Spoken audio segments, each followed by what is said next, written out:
Good morning, everybody. This is another edition of the Cashball Show, brought to you by JohnPLA.com, by St. Aloysius Church and School in Jackson, New Jersey, by Two Ways, One Passion Food Truck located in Scranton, Pennsylvania. A handful of stuff we're going to get into today in the world of baseball, sports, and unifying America. And we'll talk a little bit about the program and lineup of the show and how often we're going to be going, hopefully, as we see the restrictions lifted in regards to everything we're dealing with the pandemic, the country, the whole thing. We'll be broadcasting a little more often. And in all honesty, I mean, it's something that I miss. It's something I almost have to get myself fired up and ready to do when I'm not doing it as often. But we're going to get right into The Last Dance, which episodes 5 and 6 you'll hear this Sunday live on ESPN, and the first 4 episodes, and the amount of attention that was put on the Detroit Pistons teams of the late 80s. And the first thing that I have to say about that is, this is a team that was clearly known for their certain style of play, and the fact that they were known as the Bad Boys, and their intentions were basically to destroy the competition physically in a basketball game that was a lot more physical than it is right now. So the last thing that I want to hear from the Bad Boys is any sort of remorse or apologetic nature to anything that described the way that they played basketball. Because there is, first of all, there's no truth to that. It's an erroneous statement. It's a statement that you're making just to try maybe to appease a generation of people that are a little bit softer than they were during the time that you played. Understand this. There are people that are going to admire the way that the Detroit Pistons played basketball in the late 80s. They won 2 NBA championships. They went to another NBA Finals. It was, if you look at it, an all-time team that could be ranked amongst the best that ever played. So why are they taking a step back, whether it's Bill Laimbeer or anybody that played on that team, to sound any sort of remorseful for the way that they play basketball? It's what they're going to be remembered for. And because of that, yes, there's going to be some consequences. There was a reason that Isiah Thomas was not put on the Dream Team roster. Let's be serious. The Dream Team poster, which you see right there in back of me, one of the greatest teams ever assembled, when the United States went to the Olympic Committee and proposed a chance for them to bring out their best professional players and try to be on par with Russia and the other countries that existed out there that had really professional players, but got in through a loophole of them being declared amateurs. Up to that point, the United States was only able to bring in college players or amateur players, players that had not yet made it to the National Basketball Association. When you talk about other countries in the world and their professional players were not considered professional because of a loophole in their classification of what a professional and an amateur athlete was. So they got that right. The United States should have the best players in its country representing themselves in the Olympics. And the other thing that really just needs to be reiterated, Michael Jordan may not want to hear this, but he essentially was the general manager of the 1992 Dream Team. And you may not have liked to hear that. It's not politically correct. And if you're looking at really the first 4 episodes or so of The Last Dance, the theme seems to be that this is something that's controlled by Michael Jordan. It's always going to paint the picture of Michael Jordan in the most positive of light. Greatest of all time. I got no issue with that.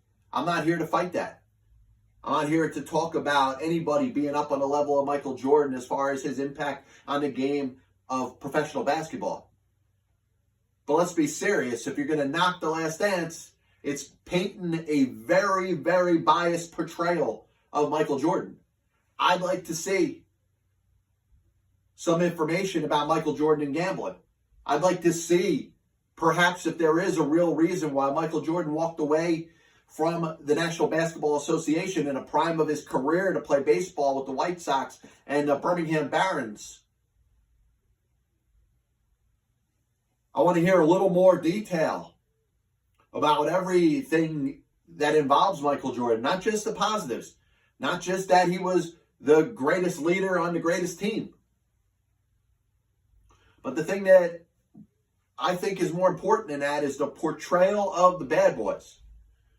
And I'm not going to say that I love their style of play, but in a time in a National Basketball Association where the game was allowed to be played rough, everybody knew it.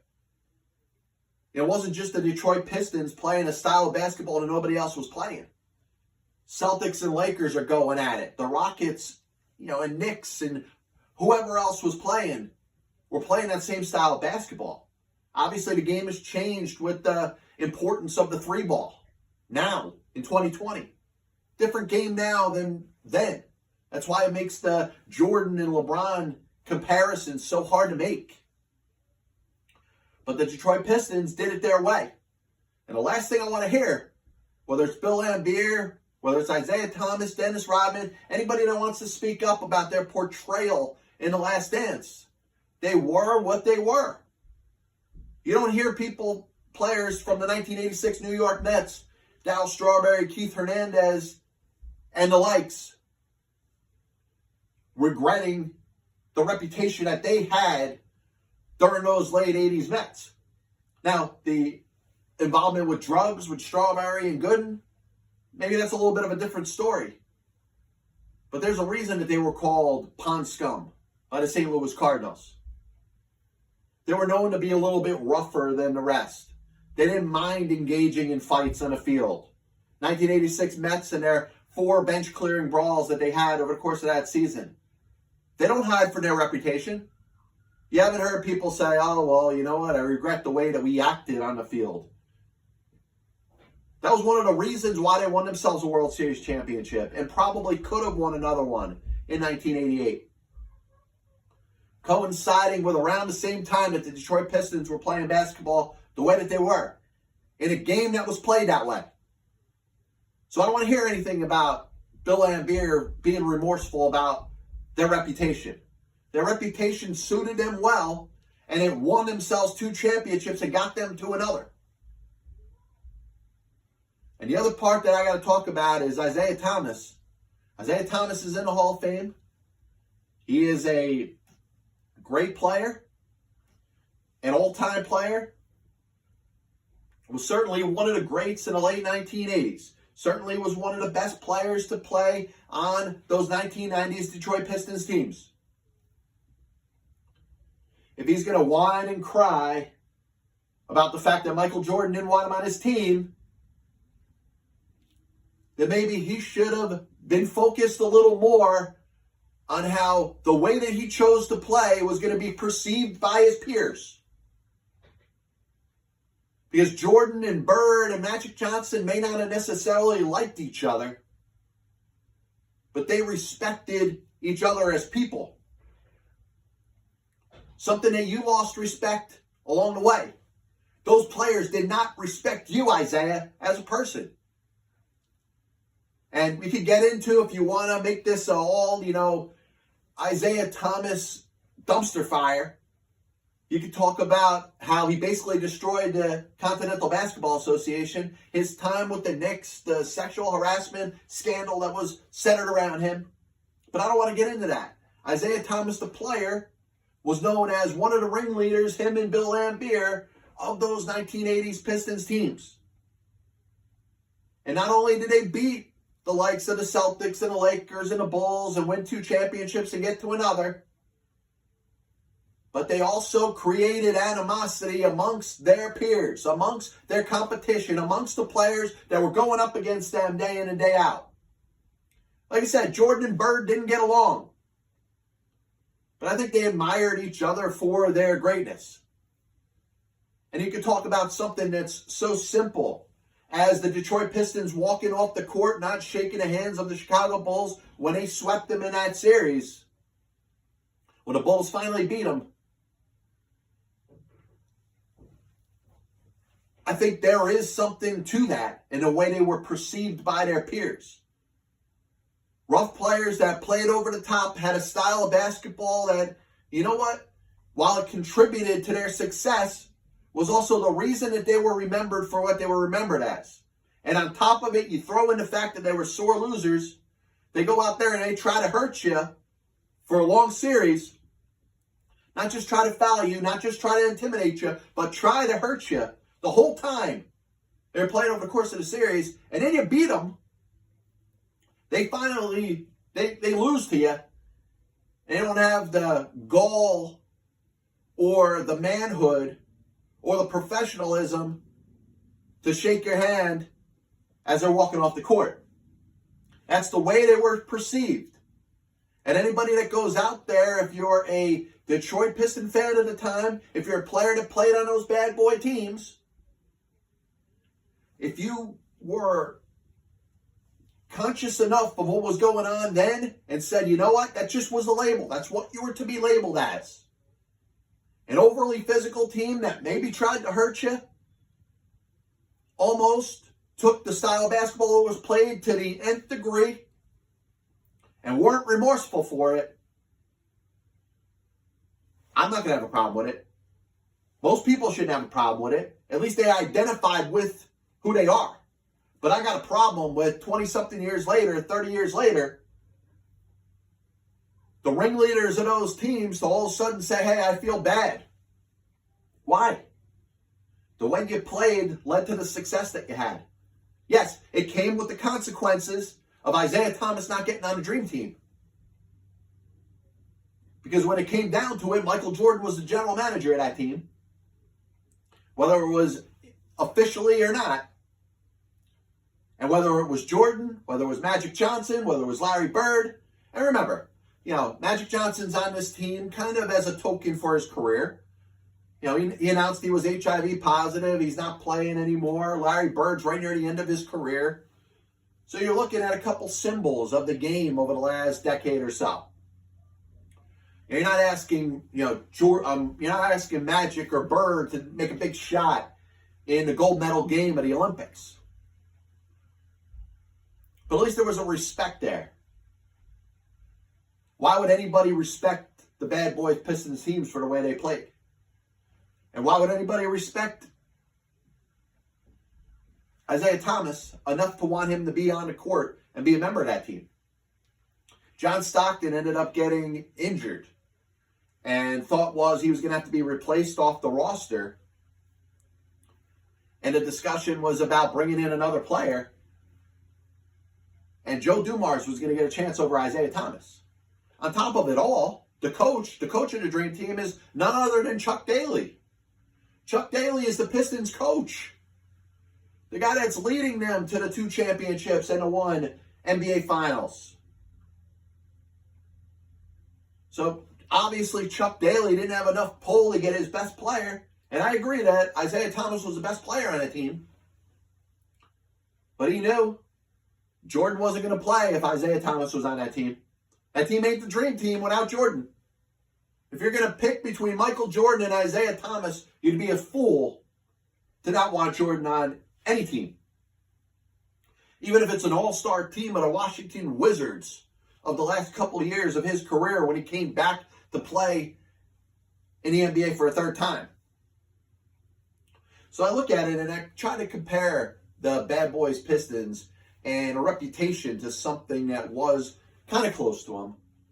But in the world of sports, it was hard to compete with the likes of the Bad Boys. I mentioned the 86 Mets before. They got a little bit of a reputation. They're remembered, obviously, for, the confrontational, in-your-face type of play. When I think of the 86 Mets, I think of Gary Carter jumping out of the dugout, rallying the fans up. Kind of as a sign of negative sportsmanship, showing up your opposition, saying, hey, I just hit a home run off of you, basically, suck it. That's what I think of the 86 Mets. In a time of excess, which the 1980s were, the Mets were basically there to stick it in your face. We are that good, and we've proven it to you, and we're going to rub it in. So there's the Mets, who you could think of along the same lines as the Bad Boys or the Pistons. And once again, the New York Mets, 30-something years later, aren't regretting the way they played baseball. Gary Carter, till his dying day, wasn't remorseful of the fact that when he hit a big home run, he was getting out of the dugout multiple times, pumping up the fans, sticking it in the face of his opposition. But I also think of the 1990 Bad Boy or Nasty Boy Cincinnati Red bullpen, led by Rob Dibble, Norm Charlton, Randy Myers. Now, Randy Myers is kind of a quiet guy until he gets acquired by the Cincinnati Reds. Somebody that had pitched for the 1986 World Series champion Mets. Actually had a fight to get his World Series ring down the road. He was on that team. He wasn't on the postseason roster, but he contributed to that team. I would have given a World Series ring to any player that played a game for that team in 1986. But that's just me. Rob Dibble comes in and is basically just known as the dart thrower. You know, that high 90s fastball that we talk about in Major League Baseball in 2020 as being common. Every team in baseball has got a pitcher or two in their bullpen that's hitting high 90s. But Rob Dibble was one of the only ones at the time that he was pitching that basically struck fear in their opposition because sometimes he didn't know where the ball was going. Sometimes he'd take the ball and he'd just fling it to the backstop just to scare the opponent. Make sure that hitter says, wow, you know, I don't think he knows where the ball's going. I better watch out. But with the three of them, the reputation they had, and they basically were able to help an inferior team. The 1990 Cincinnati Reds were a good baseball team. You know, the Barry Larkins and Chris Sabos and alike, Billy Hatcher and his performance in the postseason. But what happened, what kind of led them to the success that they had is their identity. And their identity was their three-man back of the bullpen called the Nasty Boys. And you could go back in history of baseball and you very seldom seen an element like that. Not just a bullpen, but three pitchers that struck fear in the opposition that allowed for that team to maybe overachieve or maybe reach its potential. Because nobody's going into the 1990 season saying, hey, watch out for those Cincinnati Reds.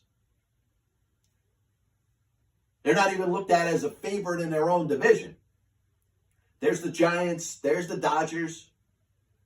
There's a series of other teams. Even the San Diego Padres are kind of coming back to life at that point. You know, the likes of Roberto Alomar and Tony Gwynn still in the prime of his career. If I'm trying to predict who's winning the 1990 National League West Division, I'm sorry. I'm not picking the Cincinnati Reds. So that bullpen had an impact and a reputation which led to them maybe overachieving in some areas. Now, you compare that to the likes of the Detroit Pistons who are playing basketball at around the same time. I think it was more of a mentality. And obviously, basketball is a different game than baseball. You're looking at five guys on a court playing together, all playing a certain style of basketball. Pitchers can impact games in baseball while the other 8 players may not have as much of an impact. Sure, a defensive player can make an error that could cost you a game. You do need some element of team when it comes in there. But there's 2 players that are on the field at all times in a Major League Baseball game that can have the ultimate advantage to be able to change a game. One of them's the pitcher, the other one's the batter. And yes, just about everybody that's on their field, 99.999% of those that are on the field in a Major League Baseball game will get a chance to hit. Obviously, baseball circa before DH. But if they don't get the hit, they get the pitch. And there's that one time, either you're throwing a ball or you're hitting a ball, you have a chance to do more than anybody else on that field. Basketball obviously is different. It's a style of play. It's a group of the 5 that are on the court at the same time. And the Bad Boys don't have success in the late 1980s if it's not for a combined team effort. If it's not for the Rick Mahorns and the Dennis Rodmans and the John Sallys and the Microwave, Vinnie Johnson, and Dumars, and Isiah Thomas and Lambier. All those players contributing to playing the same style basketball and sticking up for each other. Well, Lambier's throwing elbows and haymakers at anybody in sight. It's up to those other players that are on the court to defend him. and be his teammate.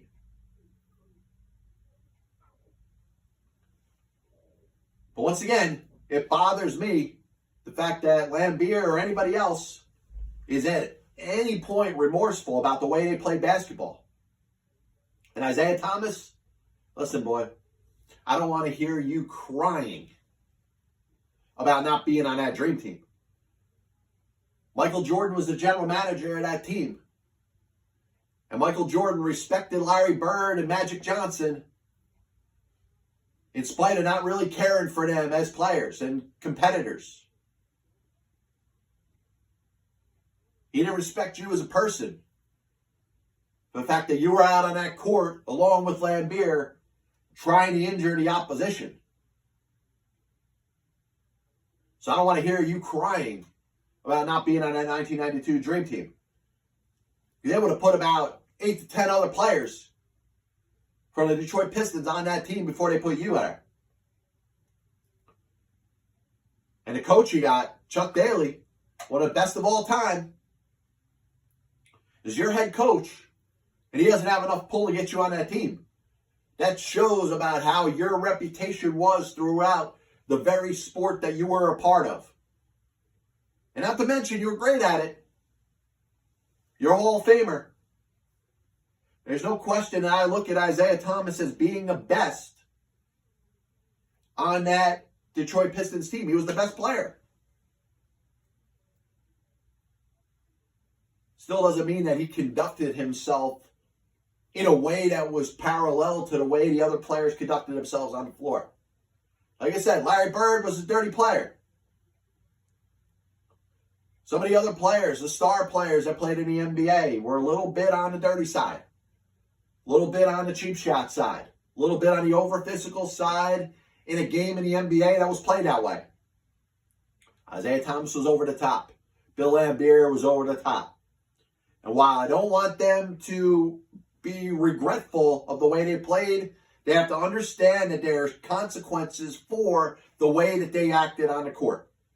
And Isiah Thomas, I don't want to hear him crying anymore about not being on the 1992 Dream Team. He didn't deserve to be there. Maybe if you were ranking players based off of their performance on the court, he may have been warranted, but he didn't conduct himself in a way where Michael Jordan or Larry Bird or Magic Johnson or Karl Malone or David Robinson or Patrick Ewing or Chris Mullin or anybody else that was on that team wanted to be teammates of him. This copyright and broadcast is authorized under internet rights granted by the World Wide Web and is solely for entertainment of our audience. Any publication, reproduction, or other use of the pictures, descriptions, and accounts of this show without the express written consent of the Passball Show, JohnPielli.com, and John Pielli LLC is prohibited. Any commercial or other use of the program, such as by charging admission for its showing, is similarly prohibited. So I was thinking about this, and this is a little bit of a stretch, but I don't think I made my points clear enough when it comes to the Baseball Hall of Fame and the fact that it still remains to be out of touch so many years later. Now, baseball has been involved in scandal, probably scandal that is stronger than that of any other sport.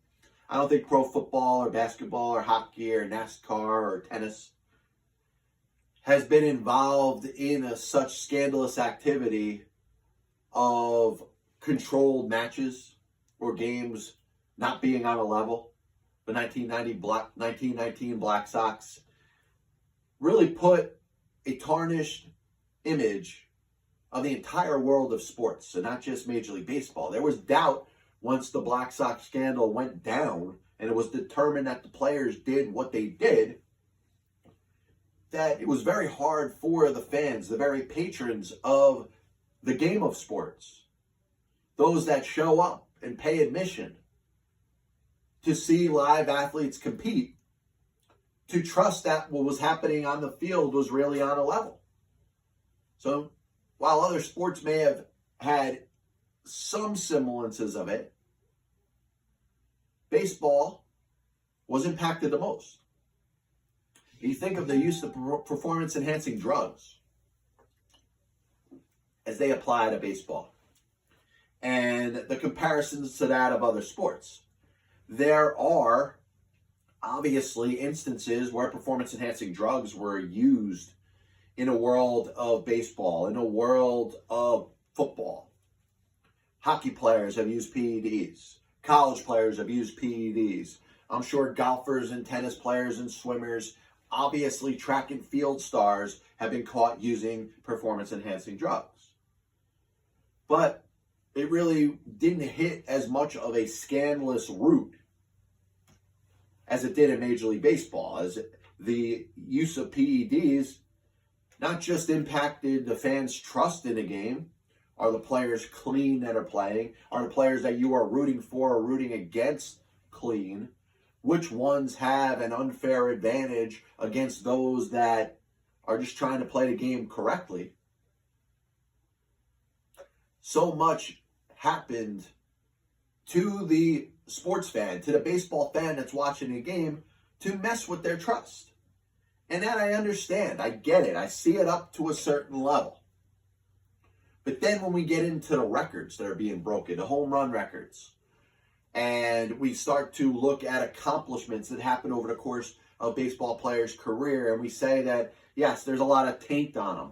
There is a lot of distrust in the authenticity of the numbers and the accomplishments of some of the greatest players to ever play the game.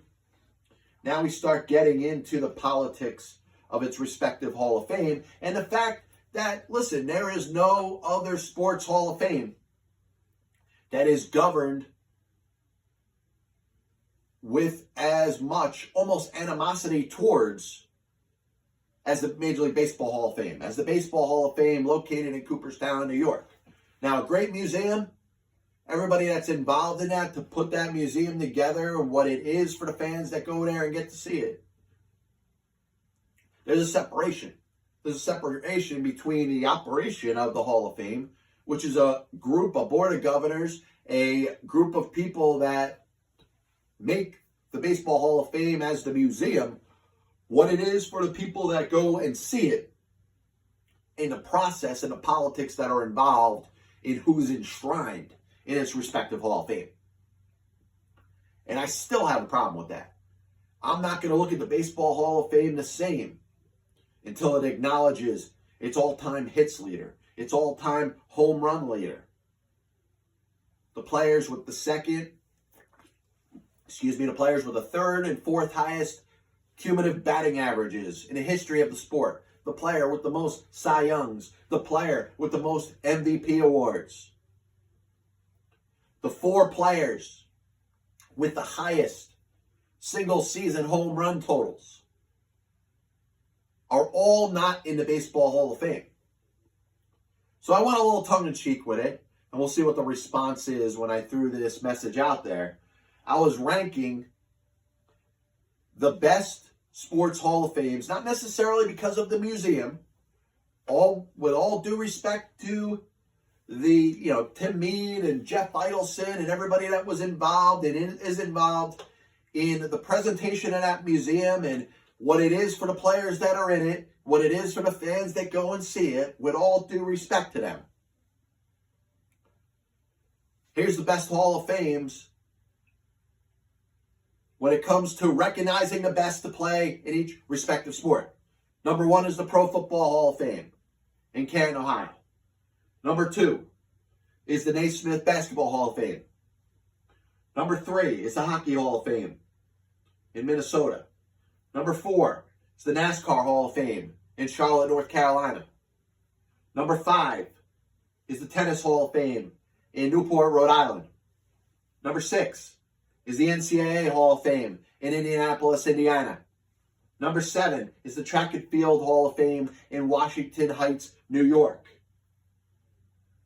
Number 8 is the Soccer Hall of Fame in West End, New York. Number 9 is the Swimming Hall of Fame in Fort Lauderdale, Florida. And I'll name any other type of sport that exists out there that has a Hall of Fame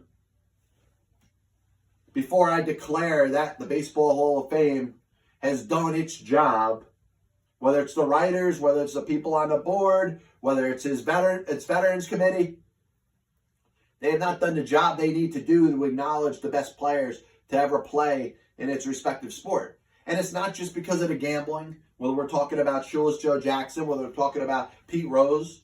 You want to talk about steroids as it impacts Barry Bonds and the likes of Roger Clemens and Manny Ramirez and Mark McGwire and Rafael Palmeiro, and I'll keep naming players all day.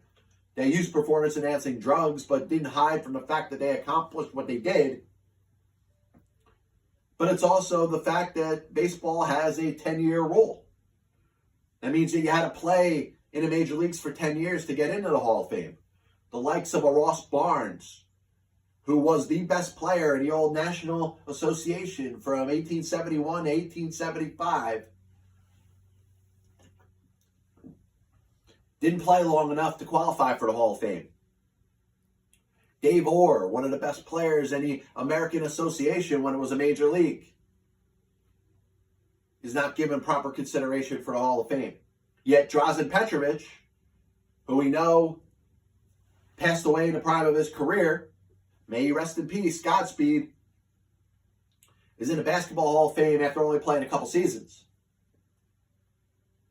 That makes you think of the likes of a Thurman Munson, who may have had some time left, may have been about to enter the south part of his career. Maybe the last dwindling years of Thurman Munson's career would be maybe 1980 through 1983 or 1984.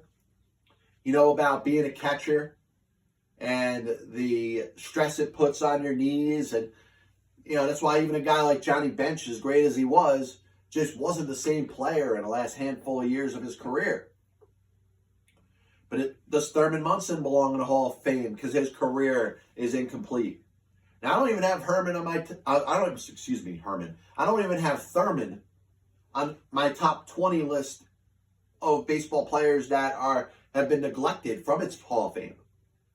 And the reason that that's the case is because baseball has done such a terrible job of putting in the best players that have ever played.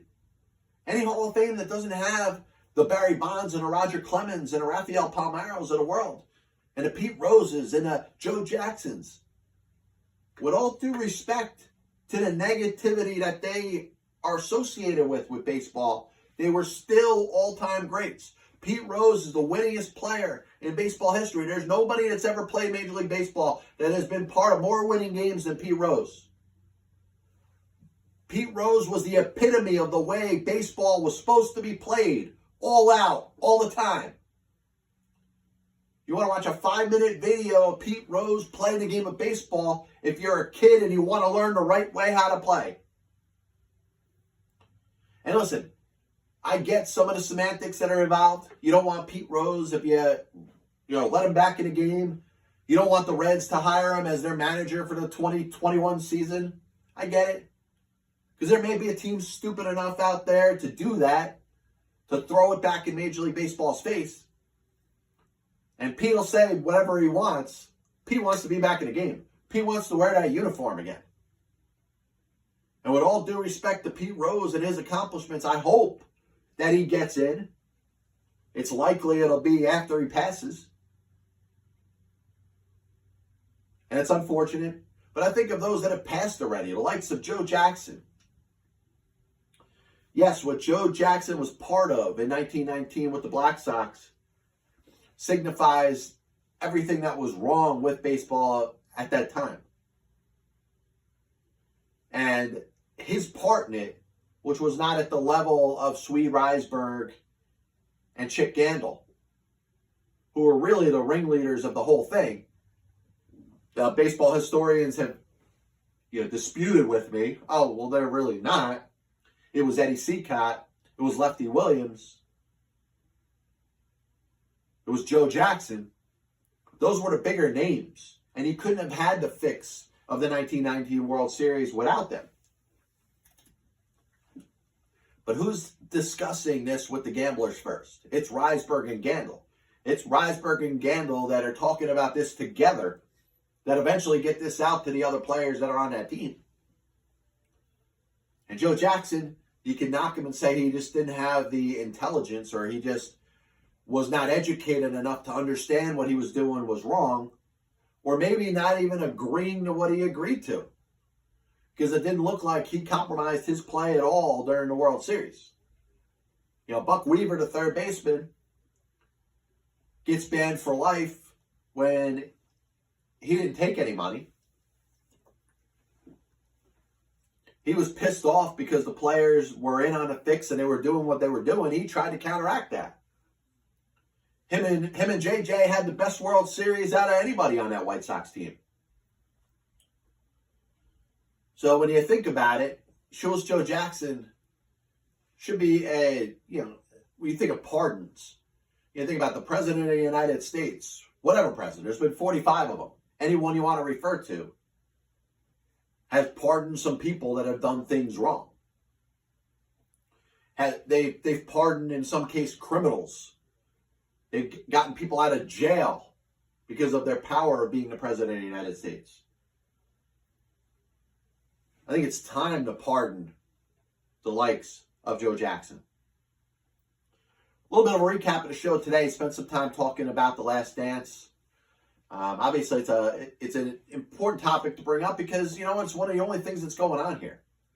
I don't want to get all speculative when it comes to sports and what sports we're going to see and what crazy ideas that are going to be out there. I think every writer has a dream scenario of what they think would be the best way to bring back sports.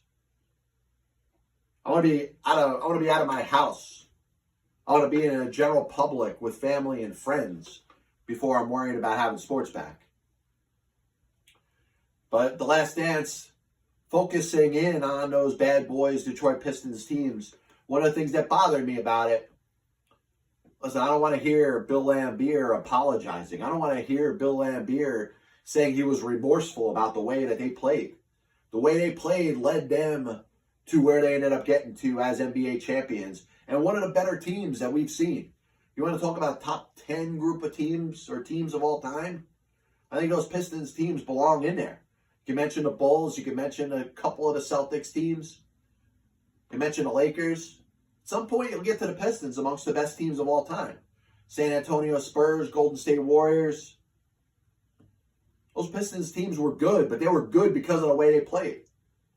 Last thing I want to hear is anybody being remorseful about the way that they played. Isiah Thomas, not getting on that dream team selected by general manager Michael Jordan. Let's make that clear. Michael Jordan was the general manager of that dream team. There was nobody that was going to be on that team that Michael didn't approve of. And Isiah Thomas, even though Jordan didn't necessarily like Bird, he didn't necessarily like Magic Johnson, he didn't necessarily like Patrick Ewing or Karl Malone or a lot of the players they went up there against, he at least respected them as basketball players. What the Detroit Pistons teams did was over the top. It identified them as being what they are. They're the bad boys. They're always going to be remembered for that reputation of what they did. And there's nothing wrong with that. But I want to hear Isiah Thomas crying about not being selected for the 1992 Dream Team. Spoke about Hall of Fames in all sports. And at some point, Major League Baseball hopefully will right its wrong. I think there's too much politics involved in baseball. Barry Bonds hit 762 home runs. Whether you like him or don't like him, whether you identify him as a steroid cheat or not, he still hit more home runs than anybody. He hit more home runs than Henry Aaron. He hit more home runs than Babe Ruth. He hit more home runs in a season than anybody in the history of baseball. He hit 73. Mark McGwire hit 70. Sammy Sosa hit 66. Roger Maris hit 61. None of them are in baseball's Hall of Fame. And you look at the Basketball Hall of Fame, and I've stated before that I think it is a little more watered down than in other sports. Drazen Petrovic, listen, a sad story. It's awful that he ended up dying at such a young age. Only played 4 or 5 seasons in the NBA. I think it's a reach to put him in the Hall of Fame. Bill Fitch coached the Celtics to a championship. Had a lot of bad seasons for a lot of bad teams as a coach. Is not a Hall of Fame coach in my opinion. He's in the Basketball Hall of Fame. I think it's a little watered down. You know, Vlade Divac, was he really that much of a star that he's a no doubt Hall of Famer? Come on. But at least all basketball's greats are in there. There's no Michael Jordan that isn't in Basketball Hall of Fame because of anything that's not related to basketball. In fact, I'll leave you on this. Michael Jordan obviously had a compulsive gambling problem. One that may have led to his decision or agreement to walk away from the NBA the first time when he went in 1994 to play for the Birmingham Barons of the Chicago White Sox, the AA farm team. Michael Jordan gambled on sports. Did he gamble on basketball? Did he gamble on his team? Think about all the stuff that is held back when it comes to The Last Dance. All the negative things you could say about Michael Jordan. Michael Jordan wasn't perfect. He's an all-time great, but just like any all-time great, he was not perfect. So if you look at it from that perspective, are we going to continue to honor Michael Jordan as the best of the best? When he bet on sports? Did he bet on basketball? Did he bet on the Bulls to win or lose? Once again, so much more information about Michael is held back because Michael is the king of his own PR.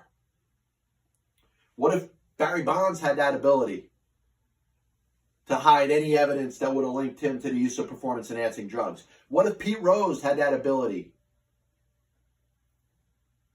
to hide all the books of when he bet and what he bet on when it comes to baseball? And he's talking about deception. Rose lied. Well, where does withholding the truth constitute a lie? Because that's what we have to think of when it comes to Jordan. He certainly did withhold some truth. We don't know the depths of his involvement in gambling.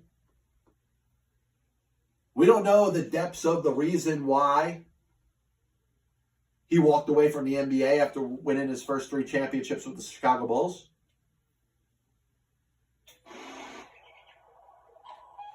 That's pretty much it. Cuckoo clock says I'm done. This is the Passball Show brought to you by JohnPielli.com, by St. Aloysius Church and School in Jackson, New Jersey, by Two Ways, one passion food truck located in Scranton, Pennsylvania. We're going to try to get back with you a couple times during the week. I'm thinking Friday. We're going to do back-to-back shows Friday and Saturday of next week. And hopefully, as we start to distance ourselves less from the amount of time we wait between times doing a show, we're going to be on a little more often talking about everything in the world of baseball, sports, and unified America. Enjoy the next couple episodes of The Last Dance. Enjoy any discussion that you want to have amongst yourselves when it comes to when are sports coming back, when are you leaving your house, the whole thing. God bless you. And as always, I'll see you on the other side.